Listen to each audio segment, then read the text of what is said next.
उत्तर प्रदेश देश की सबसे बड़ी आबादी का राज्य होने के कारण उत्तर प्रदेश की अपनी एक बड़ी भूमिका है। उत्तर प्रदेश में जब कोरोना की प्रथम लहर आई थी तब भी एक बेहतर परिणाम दिया था। वर्तमान में उत्तर प्रदेश देश की सबसे बड़ी आबादी का राज्य होने के बावजूद प्रभावी ढंग से कोरोना के खिलाफ इस लड़ाई को लड़ रहा है। उत्तर प्रदेश के बारे में जो आशंका थी कि उत्तर प्रदेश में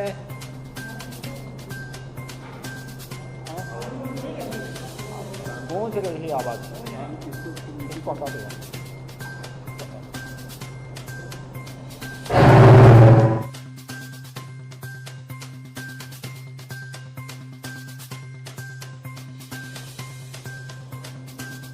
उत्तर प्रदेश में सबसे ज़्यादा जो कोरोना पॉजिटिव के केस आए थे वह 24 अप्रैल को आए थे, वह 38,055 संख्या थी। और उत्तर प्रदेश के अंदर जो कुल एक्टिव केस थे वह 30 अप्रैल को थे 3,10,000। पिछले 8 दिनों के अंदर यानी 1 मई से लेकर के 7 मई तक उत्तर प्रदेश में 65,000 एक्टिव केस कोरोना के कम हुए हैं। वर्तमान में 2,45,000 एक्टिव केस उत्तर प्रदेश में कोरोना के हैं और लगातार कोरोना के केसेज कम हो रहे हैं। प्रदेश के अंदर जिन क्षेत्रों में पॉजिटिविटी ज़्यादा थी, मैंने वहीं से अपनी समीक्षा बैठकों की शुरुआत की है। यद्यपि मैं 4 दिन पहले वीडियो कॉन्फ्रेंसिंग के माध्यम से प्रदेश के सभी जनपदों से जुड़ा था, लेकिन मैंने उचित समझा कि फील्ड में उतर करके लोगों के मन में जो एक भय है, इस भय को दूर करने, कोरोना के प्रोटोकॉल का पालन करने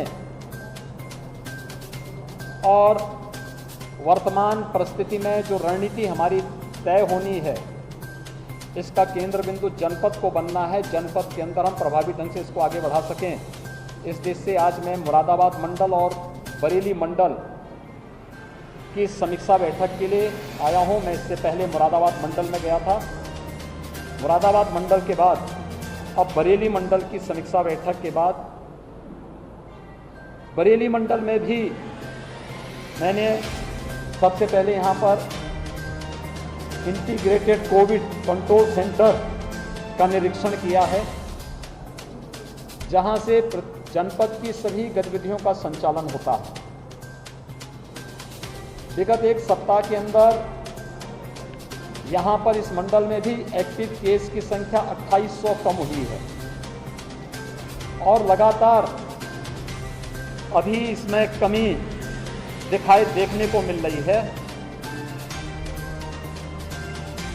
एक आशंका व्यक्त की गई थी कि उत्तर प्रदेश में 5 मई तक 1 लाख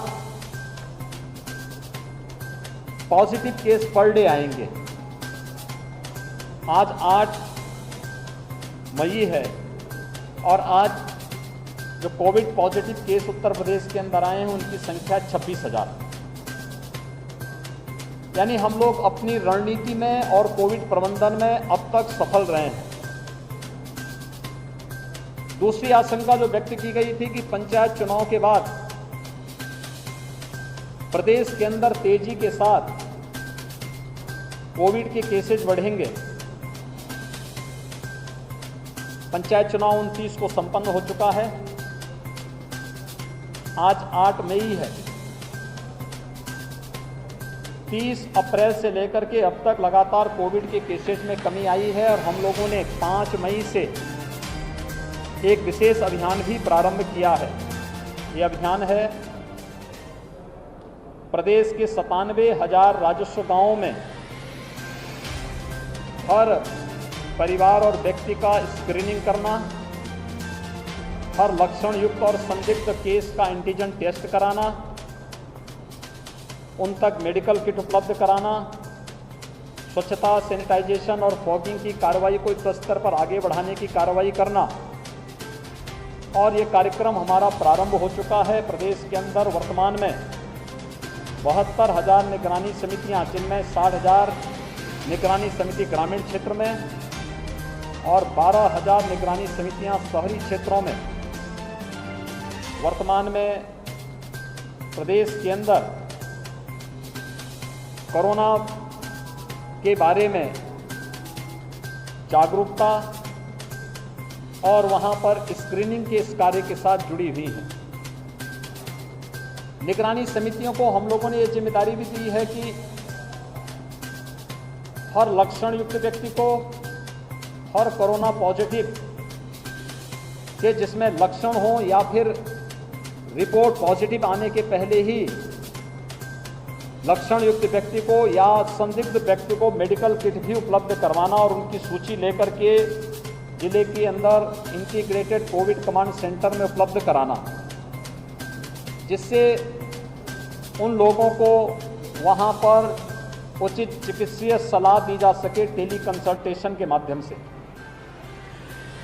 ये कार्य और फिर आरआरटी को सूची उपलब्ध करा करके उन लोगों के कोविड टेस्ट, एंटीजन जांच करने की व्यवस्था को युद्ध स्तर पर आगे बढ़ाने का कार्य करना, यह सभी कार्य प्रदेश के अंदर 5 से प्रारंभ हो चुका है और युद्ध स्तर पर चल रहा है। अगले 1 सप्ताह तक ये कार्यक्रम प्रदेश के अंदर सभी 97,000 राजस्व गांवों तक पहुंचने के लक्ष्य के साथ हम लोगों ने प्रारंभ किया है।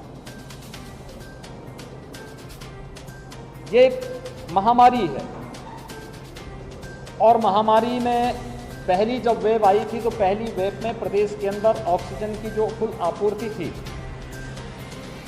उस आपूर्ति से कई ज़्यादा वर्तमान में हम लोग ऑक्सीजन की आपूर्ति करवा रहे हैं, क्योंकि हमारे पास पहले ऑक्सीजन आपूर्ति के यहाँ पे ऑक्सीजन सेपरेटर यूनिट थे। हमारे पास प्रदेश के अंदर एलएमओ, लिक्विड मेडिकल ऑक्सीजन, ये विभिन्न संस्थाओं के द्वारा एग्रीमेंट के आधार पर मंगाई जाती थी। लेकिन जब एक क्राइसिस हुई तो इसमें, क्योंकि पहले किसी हॉस्पिटल में हम लोग देखते थे कि अगर 500 बेड का हॉस्पिटल है तो उसमें 20-30 बेड का आईसीयू होता था, मुश्किल 30 से 35 लोगों को ऑक्सीजन की आवश्यकता होती थी। लेकिन आज इसके ठीक विपरीत हो गया है। अगर 500 बेड का हॉस्पिटल है तो हर व्यक्ति को ऑक्सीजन की आवश्यकता है, उसमें वेंटिलेटर की भी ज़्यादातर को आवश्यकता है, एचएफएनसी जिसमें बहुत ज़्यादा ऑक्सीजन लग रहा है उसकी आवश्यकता है। तो ऑक्सीजन की मांग कई गुना बढ़ने के कारण उसकी आपूर्ति उन सभी क्षेत्रों में करने के लिए हम लोगों ने कई प्लानिंग की और मैं आभारी हूं आदरणीय प्रधानमंत्री जी का और भारत सरकार का, जिन्होंने ऑक्सीजन की आपूर्ति में हमें मदद की, जिसमें एयरफोर्स के जहाज़ के माध्यम से खाली टैंकर को यहाँ से उन स्थलों तक पहुँचाने में मदद करना, चाहे वो जमशेदपुर हो, चाहे जामनगर हो, चाहे बोकारो हो, उन सभी क्षेत्रों में पहुँचाने में योगदान देना और वहाँ से स्पेशल ऑक्सीजन ट्रेन चलाना। हम लोगों ने बरेली, मुरादाबाद मंडल के लिए, जहाँ पे पहले आसानी से यहाँ की कम खपत के अनुरूप ऑक्सीजन की आपूर्ति काशीपुर से हो जाता था, हम लोगों ने उन क्षेत्रों से भी ऑक्सीजन एक्सप्रेस के माध्यम से अतिरिक्त ऑक्सीजन पहुंचाने का कार्य यहां पर किया है। यहां पे ऑक्सीजन के सिलेंडर भेजे गए हैं, ऑक्सीजन कंसंट्रेटर भेजे गए हैं, जिनके लिए कोई अतिरिक्त आवश्यकता नहीं, केवल बिजली से वे चलेंगे एटमॉस्फेयर से ही ऑक्सीजन को लेकर के वे ऑक्सीजन की आपूर्ति कर सकते हैं। इन सब की व्यवस्था भी यहाँ पर करने का कार्य युद्ध स्तर पर उस कार्यक्रम को भी यहाँ पर चलाया गया है। इसके अलावा ये भी प्रयास किया गया है कि हम लोग कोरोना प्रबंधन के लिए वर्तमान की चुनौती से जूझने के साथ साथ फ्यूचर की भी प्लानिंग कर सकें। हर एक जनपद को कहा गया है कि वह अभी से अपनी तैयारी करें। ऑक्सीजन की आपूर्ति के लिए हम लोग जनप्रतिनिधियों के सहयोग से, शासन के सहयोग से ऑक्सीजन कंसंट्रेटर, ऑक्सीजन के लिए एयर सेपरेटर यूनिट या प्लांट, ऑक्सीजन प्लांट, इन सभी के लिए आदरणीय प्रधानमंत्री जी ने भी प्रधानमंत्री कोविड केयर फंड से उत्तर प्रदेश के लिए 61 नए ऑक्सीजन प्लांट स्वीकृत किए हैं।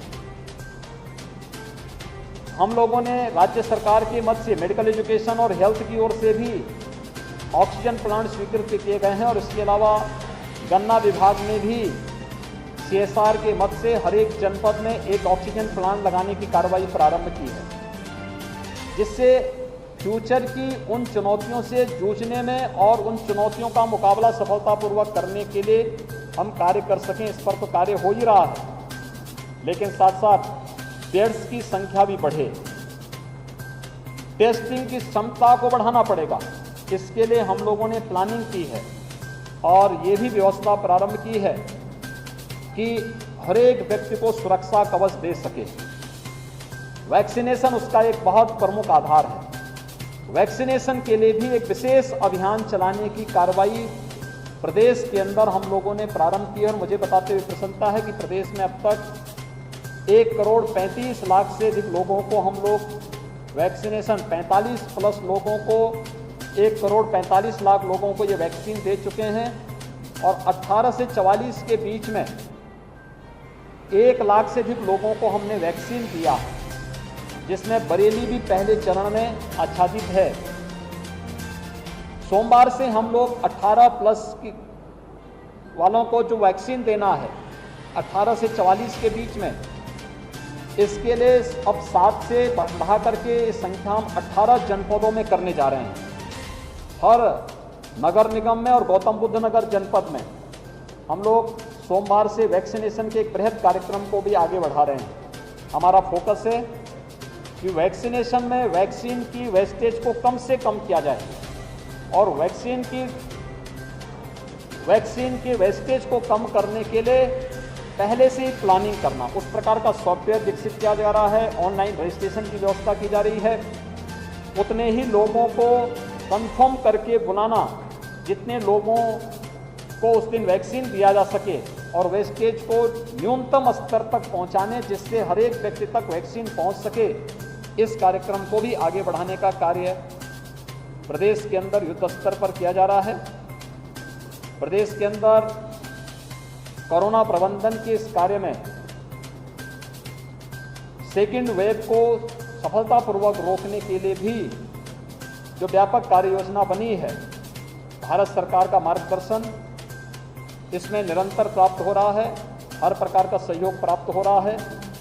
हम लोगों का पूरा विश्वास है कि जनता जनार्दन और सभी लोगों के सहयोग से, जनप्रतिनिधियों के सहयोग से हमारी प्रशासनिक मशीनरी सेकेंड वेव पर भी प्रभावी अंकुश लगाने और प्रत्येक नागरिक को हम लोग इस महामारी से बचाने में सफल होंगे।